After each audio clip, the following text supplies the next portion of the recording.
What's up, everybody? It's Sid and Millie back with another episode. Thank you Facts. so much for joining us today. We will be talking about the France versus England World Cup, I guess, third place match, Consolation game. consolation game. Yeah. So, it was a crazy game. Yeah, What was the unbelievable. finishing score? 6-4 for Six England. to A four 10 England. goal game.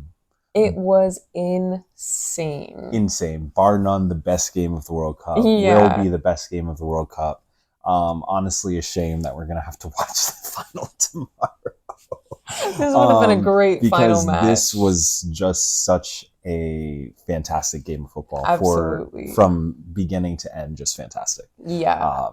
So Absolutely. that's what we're chatting about. So obviously England ends up getting third place at the World Cup, secured third place at the World Cup after today's game. But yeah, the game itself was just unbelievable. Really was. Yeah. I mean, they were fighting for that third place. And I'm proud of France for shooting and scoring so many goals because they Yeah. were down 4-0 at Yeah, the yeah. half. Yeah. But I thought it was really interesting because you were telling me like France had a lot like going on this game today. Right. So yeah, what was yeah. that kind of like before the game? What was that energy like for the teams? Yeah, well, essentially France came out. They wanted to be just all out attack. They didn't want to defend at all. They wanted to try and score goals, try and get Mbappe to the golden boot, and try and make Deschamps' last game in charge of the French national team go out on like a big high. So they just wanted to be full out attack. And so they were kind of hoping that England was going to start their pretty typical lineup, in my opinion, because that would have allowed them the ability to kind of been more full out attack. Right. Yeah. Very true. But But that yeah, did not happen. yeah, exactly. And I think for England, once again, I think the FA, everybody involved in the England men's national team should be asking questions of Tuchel, because once again, highlighting when you play with an attacking group of players, they create danger. Yes. That is what you need. The best way to defend is to continue attacking. And that is what England did in the first half. I was dying because I saw a tweet on Twitter after England scored the first goal about 5 minutes in or so when Rice scored. Someone tweeted, "All right, lads, only 95 minutes left or 85 minutes left to defend," which was hysterical. Because where was that in the Argentina game? That's what I'm saying. It's just baffling. Like the fact that Saka was an unused sub, the fact that Rashford only got like 5 minutes, just absolutely criminal from Thomas Tuchel. Yeah. And both of those players showed today why they should have been given more time in the team. And you kind of notice, regardless of what you'll say of the game not having pressure, whatever, regardless of that, England was way more dynamic in the attack. Having their number 9 actually stay in a number 9 position and not get in the way of the midfielders opened up further space for Declan Rice to continue to manipulate the game. It also gave Rashford and Saka the ability to not only run at their outside backs, but to create dangerous opportunities from the start of the game. Rashford's first cross came in the 3rd minute. It took 3 minutes into the match for Rashford to cut inside and put in a dangerous ball, which resulted in something for England. Yeah. And the first corner kick that England got in the first 10 minutes was off of a Rashford shot. Wow. So it just goes to show when you put dangerous players on the field in these positions, they will force the other team back because they will have to defend them. Rashford and Saka's speed kept France honest, and it highlighted that France was not ready to defend. Rashford and Saka were having a field day in the first half. Yeah, they really were. Yeah. Yeah. And what was kind of the change that really made that difference? Well, just the difference in personnel. I mean, dropping, what's his name? The former Newcastle guy, Gordon, dropping Kane, actually starting Saka. They changed the entire front three, and then changed a couple of the midfielders as well. So all of those changes, again, it allowed England to play more attacking football. They were more dynamic. They were willing to play riskier balls, willing to play balls into space, and they had the players that knew what to do in those positions. And that is something that they were missing in a lot of their other games. They were missing that dynamic to their attack, missing the ability to force a backline back because you have a runner running in behind. And that's why, again, Saka and Rashford highlighted how important it is for these sorts of players to be in your team. Yeah, It's that's just fair. immensely important. So yeah, the difference in the personnel made all of the difference.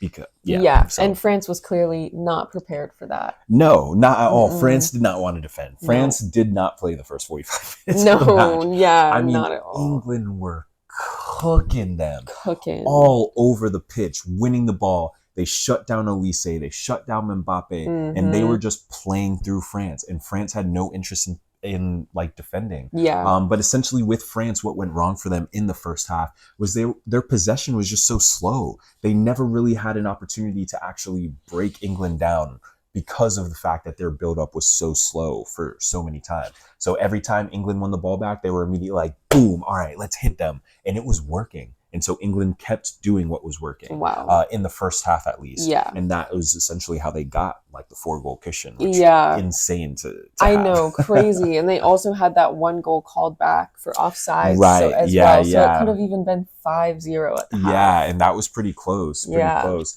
And even Rice, I gotta say, like, he played much better without Anderson in there. Mhm. I mean, say what you will, but again, midfield is all about the partnerships and finding the right partnerships that work with the right balances. We saw that Declan Rice plays really well with Kobe Mainoo. We saw that combination at the Euros. Oh, Thomas okay. Tuchel in the last Euros. Thomas Tuchel decided to fully abandon that and not play it. Anderson and Rice were not really the best combination of midfielders.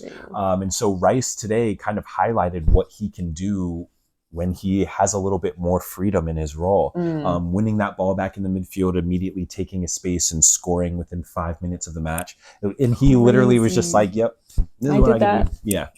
Yeah. But again, those are the sorts of spaces that exist on the field when your forward, your number 9, isn't dropping into the midfield. You know what I'm saying? Like where Declan Rice won the ball, typically Harry Kane probably is clogging up his space in there asking for a pass. And so Rice probably wouldn't have had that much space to run forward. Okay. But again, that's neither here nor there. I really think the attack was way more dynamic without Harry Kane. And look, I know Harry Kane is a prolific goal scorer, of course. Not anything against that. But he drops too deep into the midfield to pick up the ball. They have to put a little bell on him or something where as soon as he crosses into the midfield, it starts ringing or vibrating or something and forces him to go back up. Because he's got to... Yeah, for real. Something like that. Because England attack much better when their number 9 stays in the attack. That makes sense. And when the number 9 is dropping off, again, you have to have players that are willing to run in behind, which is why if Harry Kane is going to continue to play and be the star man for England, you need Rashford and Saka as the players who are playing off of him, because you have to have players who will run in behind if you're going to have a center forward that drops in. It's the only way to balance it back out. Otherwise, the center forward is just clogging up the midfield for no reason. And again, without that today, England was dynamic. They were fluid in the first half. Pinging the ball. I mean, yeah, they played France off the pitch for the first 45 minutes. Yeah, for real. Yeah, and another player that you had mentioned to me was Spence, who was having like, I mean, he had a phenomenal game overall. Facts. But yeah, he did. How was he in the first half? Spence was fantastic throughout the whole game. I mean, what a great outside back. The athleticism, his attacking ability, but also defensive wise, he's so good defensively. He absolutely bullied Elise in the first 45 minutes, and France ended up inevitably moving Elise off of the wing because of the fact he quite literally could not get past Spence. And that speaks volumes to Spence. Of course, late in the game, he ended up winning the penalty for England, which Saka converted for his hat trick. So yeah, Spence, I think all in all, was unbelievable. He had a great game and was everywhere for England. So such a key player, and such a fantastic talent, I think. Like, he's a young guy, so for a while, England can be assured that he's going to get the job done in that position. So yeah, well done from him today. Yeah, absolutely. But you mentioned something, about Saka. We kind of talked about how he scored his hat trick today. Yes. Isn't it mad that he was an unused sub in England's last game? I just don't really understand what the manager was trying to do in the Argentina game. I just feel like it's pretty clear that you didn't want to win. Yeah. He was coaching like an undercover agent in that Argentina game. Not gonna cap. That was kind of crazy because I just feel like it's it's kind of insane to not use a player like Saka when you have Or them at your Rashford. disposal, or Rashford, like thoroughly in the actual heat of the game. You can't Because throw again, Rashford on at the end of the game and then be like, yeah, you do got something. Yeah, no, just ridiculous. Yeah. Because again, when you have those sorts of attacking players on the pitch, it's going to keep the other team honest, right? They're not going to be able to send as many numbers forward when they know a fast player can run in behind them and get in behind them. And again, for England in the past game, Argentina and center backs both had yellow cards. It would have been the perfect time to have players running in behind and testing those center backs more and more and more. Mhm. But again, Thomas Tuchel didn't have the cojones to do it in the last game. But again, this game against France, it should be a red flag for all England fans. The fact that Tuchel is not the man for the job. Because look at what happened at halftime. Yeah. What the heck, England? What was his team chat? What did they go into the locker room and play cards? I know, and taking Rashford off? Insane. Rashford, first of all, Rashford, unbelievable work. Yeah. What a cameo from Rashford. Wow. Literally, the Meg for shot was, I mean, that highlight is going to be getting played a lot. But Rashford, literally 5 goals and assists at this World Cup with only just over 500 minutes played. So that is a goal involvement for, every so often. Literally. So great conversion for Rashford. Again, another highly underutilized player from Thomas Tuchel, who sabotaged England's chances of winning the World Cup. That's the only way I can say it. He sabotaged them. But again, Thomas Tuchel saw things were going well and said, let's change it. Yeah. And change it they did. Yeah. They felt a little bit of deja vu right in the first couple minutes. For real. And I mean, look, France made substitutions as well. Like, let's not sleep on that fact. But Thomas Tuchel made one substitution at halftime, and the entire game shifted on its head. I mean, France came out, started bullying England. Everything that England was doing to France in the first half, France started doing to England, playing into their gaps, counterattacking them, and France started racking them up. They did. 1 goal. Hugo, I mean, they could have easily gone into extra time if England didn't score 2 more goals. I mean, France probably could have won it, honestly. I mean, Jude could have had another one, which Jude, I mean, what an impact player. What an unbelievable player. By far, England's best player at the tournament. The first English player to ever score 7 goals at a World Cup. Wow. So absolutely historical from Jude Bellingham. Yeah. What a fantastic player. And speaking of history, we'll chat about Mbappe. Because Mbappe also made history today, becoming the World Cup's highest goal scorer of all time. Kylian Mbappe. Unbelievable. Yeah, wow. Actually unbelievable. What a player. Flowers. Absolutely brilliant. He will continue to be one of the players to watch throughout the rest of his career. He's now up for the Golden Boot as well. He now has 10 goals solely in this World Cup. Wow. So he's leading the race for the Golden Boot. So we'll see what happens tomorrow. But it seems like, unless VAR gets involved, it seems like Mbappe has a good chance of getting the Golden Boot as well. So sick. Just... Sorry. No, you're good. But yeah, so just really fantastic from him. I think Olise was great as well. I think obviously he was a non-factor in the first half, but in the second half, when he switched back into his favorite number 10 position, he was everywhere for France, creating a ton of opportunities and such. He did miss some big chances, though. Big chances. Some tap-ins that would have potentially put France back into the game, But anyway, that's neither here nor there. They were back in the game one way or another. Facts. What was it? The penalty that came first for England? Yeah, the penalty for England. So that put England at up to 5-3 at that point when Spence got fouled.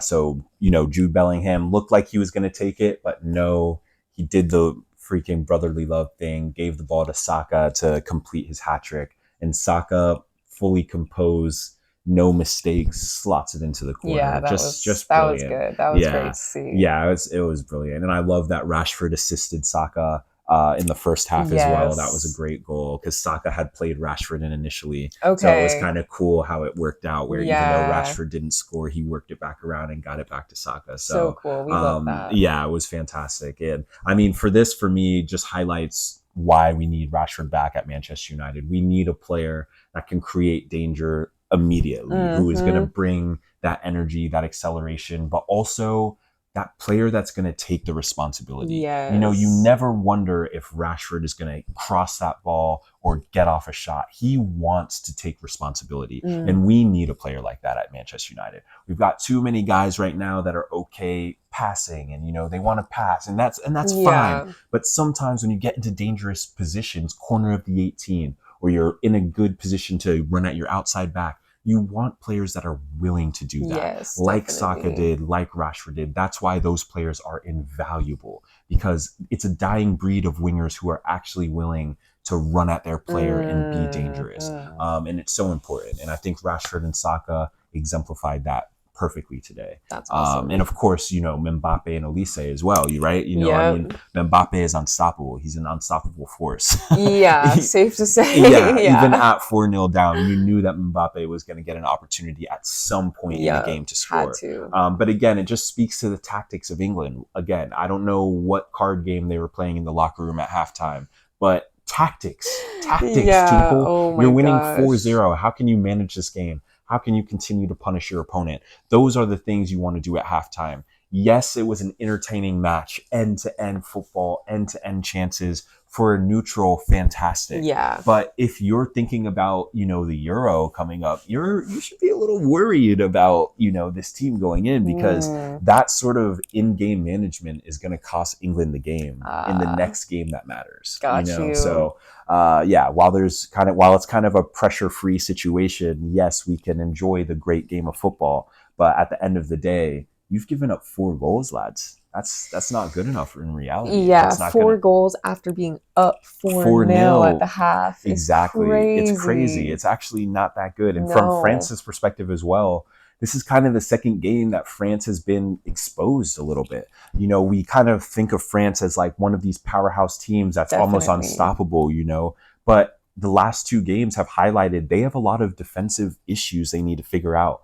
And that will be probably top of mind for Zidane when he takes over the job going forward with the French team. He's got to lock up this back line. They've got to figure out their midfield. France has a lot to figure out in terms of what they can do to be a more dominant team and a more defensively sound team. Because again, they're going to have to face Spain and they're going to have to face England in the Euro in a couple years. So these opponents aren't going anywhere. These aren't like they're facing, you know, someone in South America that they don't have to play again until the next World Cup. Yeah. Like, no, they're going to be facing these opponents in the Euro. So France really needs to lock this up and figure out how they can get the team to support Mbappe and Olise a little bit better, you know, in the midfield defensively, to make sure they can create opportunities for them without leaking goals at the back. Yeah. Because inevitably, I mean, yes, you got to score more than you concede, but if you're giving up 6 goals in the game, yikes. I mean, Yikes. It's just not good enough. Not good at enough. all. And, you know, a lot of the goals that were scored, we can't even chalk it up to, you know, any resounding brilliance, right? I mean, even Bellingham's goal, he just was an athlete. He just bulldozed through the French defenders, outran people, and had more willpower and kept going until he passed the ball in the goal. Yeah. So again, from France, that shouldn't be happening. You shouldn't be allowing a guy to be running from midfield almost halfway on the pitch all the way up to your goal to pass it in the net. Yeah, that's bad. Yeah, it shouldn't be happening. And from Jude, hey, bro, again, Jude, don't take off the crown, brother. Yeah, you know what I'm saying? Real. You are the anointed king of England. I hope you know that. We will address you as King Bellingham. Ooh. That is a fact. He is king. I mean, there is no one on the England team that had an impact as Jude Bellingham. Yeah. This entire tournament. I mean, it's hands down. Yeah. Kane who? I know, I mean, honestly. come on. Did he even come on the field? Not today. No, Okay. no. Yeah, didn't need him. Didn't need him. I Literally mean, did not need him. Look at the result when he didn't play. I'm saying that's crazy. It's time to start leaning in on these young lads. Yes. And start leaning in. But again, I do think Kane has goals in him. I do think he can still be a good player for the England team. But he has to commit contractually in writing that he will stay at the point and stop dropping into the midfield. I'm sorry. Valid. The only loophole in the contract will be he's allowed to drop in the midfield if and only if Rashford or Saka is on the field to run in behind. Mm, That's that's it. I want the contract in writing. But yeah, I think what a game, what a tournament. I mean, Yes. anytime there's 10 goals in a game as a neutral, Crazy. you're mind blown, So right? fun. I mean, yeah, So fun to watch. it was Yeah. end to end. There were shots, there were saves, there were. I mean, it was a lot. It was everything. Yeah. It was everything. 100%. And let me say something once again, calling out the referees of this tournament. Can y'all get the F out the way? For real. What are real. they What did doing? that happen twice in this game? At least twice. It's like the ref is trying to take the shot. Bro, you're in a passing Get lane. out. Get out. Move, ref. Move. I mean, it is mind-blowing. Who is training these guys? I don't understand it. You should not be following the play so closely. I don't know if it's because you're older guys and you're not wearing your glasses. You should not be following the play that closely to the point that you are in a passing lane of a midfielder who's trying to pick up the ball at the top of the box. You're too close. Mm-hmm. And again, highlights my point of why we need referees who have played the game of football, because then they would recognize, oh shit, I'm in a key passing lane right now. Let me get out of this. I can still see the ball. Yeah. It's really not that difficult. But when you have people who don't understand the buildup of the game just from refereeing, that's why we're seeing stuff like this. Guys standing right where players are trying to receive the ball. It just, and also referee, if you think doing a dummy at the top of the 18 is getting out of the way efficiently, you're dumb. I'm sorry. What is that, doing a dummy? Like, it's like when the ball's coming to them and they like purposely let it go through their legs. Oh. But it's just like you have effectively set a screen for the player who's receiving the ball. You can't see a ball coming at you, literally. I mean, the referee, oh man. He said, and I mean, oops. Yeah. And also, we literally have these god-awful commercial breaks that they forced upon us. What was the referee doing during it? Were you not hydrating? I know. Having a referee cramping multiple times and us having to stop the game. Embarrassing. Again, we need to have it so the fourth official is already dressed and ready to go. If something happens to the center ref, boom, referee substitution. The fourth official is hopping on immediately. Center ref is now the fourth official. Yeah. Can hydrate and stand on the sideline. That is how it needs to be. But us waiting on referees to hydrate and get their calves massages, ridiculous. I want to rip my eyes out. Ridiculous. Never want to see that again. No. So those elements, baffling. Just absolutely trash, baffling. Yeah. But again, that just comes down to FIFA, VAR, referees, all of those sorts yeah, of things. literally. But again, thankfully, it didn't take too much away from the match of football that we watched, because it was entertaining regardless of that. It really was. It really was. But yeah, I think, let me see if I missed anything from me notas. I mean, I don't think we could have talked about every single thing, yeah. to be honest. The game, there was so much happening in the game. Facts, yeah. I mean, just for notes. like a little, we're going up. This is the notes from the game. So yeah, a lot happened. A lot happened. So Mbappe goal, assists. I mean, yeah, Olise missed so many chances, but also created some chances. But I think he'll be pretty upset with some of the ones that he missed. I hear that. Yeah, of course. You're always going to dwell on the missed chances. Naturally. I mean, honestly, this was a game that I did not want to end. I was low key hoping for extra time, hoping that France was going to tie it up at 4-4. I really low key wanted the extra time too, and we never want extra time. I know. Just so the entertainment can continue. Know that one. I was like, I want them to go to pens. Facts. I know. Literally, though, yeah, it felt like I was at the Odyssey. I wanted to just keep going. Keep going. Could have been a 3-hour game. I would have been locked in. Oh man, but you could see, by around like 85 minutes, the fatigue of the game, the pace of the game was starting to catch up with a lot of the players, which obviously, I guess, would need. That's why the ref was struggling too. It's because of the pace of the game. Because you're, but having to keep up. Have a substitute for the exactly. ref, why not? Right. Yeah. Everyone else has a sub. So but yeah, I think what an entertaining match of football. Honestly, it's crazy how entertaining this match was, because I can confidently say the final is not going to be anything like this at all. At all. I hope you were watching today. Yeah, truly. Because the final, I feel like it's going to be like a 1-0.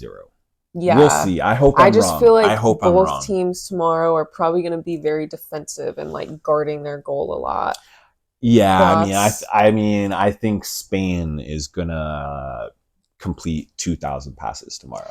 I think if Oh, you Argentina, think it's going to be super possession based in that? Okay, that I makes think Spain is sense. gonna possess for literally 90% of the game, and I Okay. think Argentina is gonna defend for their lives for 90% of the game. Yeah, And okay. yeah, I think that's it. I Spain's mean, going to be coming out on the Spain attack. has played everybody in this tournament off the park, barring Cape Verde. So Yeah. Wow. with that in mind, I just again we know. If the tournament is not rigged, we'll see a crazy game from Spain tomorrow. Watch, yeah, tomorrow is going to be the first day Spain can't complete a pass. Watch. But also, Argentina commits the most fouls at the tournament. As That's we know, they've true. completed over 80 fouls, which is more than any other tournament. 87, I'm pretty sure they 87, said right? today. So almost 90 And yet fouls. they received the fewest yellow cards and also had zero VAR interventions go against them, Make it make despite committing sense. the most fouls. Make it So make again, sense. if we see some nefarious shit tomorrow, we know why. Spain is the most complete football team.